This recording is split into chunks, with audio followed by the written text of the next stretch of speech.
જૂનાગઢ નજીક ભૈરવગઢ નામની એક હવેલી આવેલી હતી. આ હવેલી તેની ભયાનક વાર્તાઓ માટે જાણીતી હતી.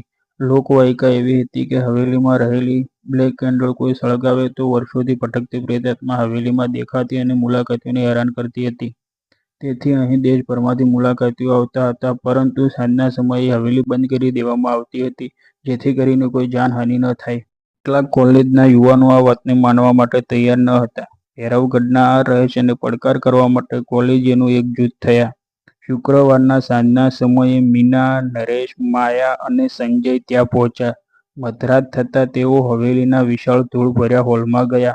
મૌન એટલું ગહન હતું કે પોતાના શ્વાસનો અવાજ પણ વિચિત્ર ભય પેદા કરતો હતો. રાતના 12 વાગ્યા. નરેશ ઉત્સાહમાં આવીને મુખ્ય ખંડમાં રહેલી બ્લેક કેન્ડલ કાઢીને મીનાને આપી. મીનાએ લાઇટરથી તેજ બ્લેક કેન્ડલ પ્રગટાવી. બ્લેક કેન્ડલની જ્યોત તરત જ વિચિત્ર રીતે મોટી થઈ ગઈ અને ઓરડામાં અશુભ અને ભારે વાતાવરણ છવાઈ ગયું. અચાનક ઠંડીનું એક તીવ્ર મોજું આવ્યું અને દિવાલ પર એક વિશાળ વિકૃત ભૂતનો પડછાયો દેખાયો. તે પડછાયો ધીમે ધીમે તેમની તરફ આગળ વધ્યો અને હોલમાં ભયાનક અવાજો ગુંજવા લાગ્યા. સંજયને કોઈ અદૃશ્ય શક્તિએ ખેંચી લીધો હોય તેમ તે હવામાં ઉંચકાયો અને પીડામાં ચીસો પાડવા લાગ્યો. માયા ગભરાઈને રડવા લાગી. નરેશને તરત સમજાયું કે આ પ્રેત આત્મા બોલાવવાનું કારણ ફક્ત તે બ્લેક કેન્ડલ જ હતી.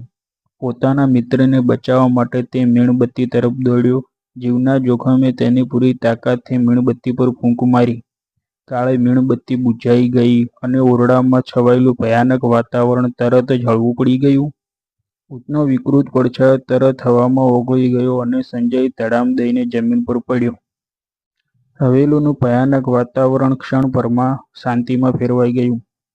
સૂર્યોદય થતાં જ મીનાએ નક્કી કર્યું કે હવેલીને કાયમી માટે મુક્ત કરવી પડશે. મીનાએ તે બ્લેક કેન્ડલ હાથમાં લીધી અને હવેલીના પાછળના ભાગમાં જઈને ઊંડો ખાડો ખોદ્યો અને તે બ્લેક કેન્ડલ ઊંડે સુધી દાટી દીધી.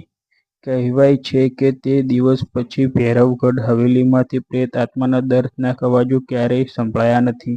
હવેલીને કાયમી માટે મુક્તિ મળી ગઈ.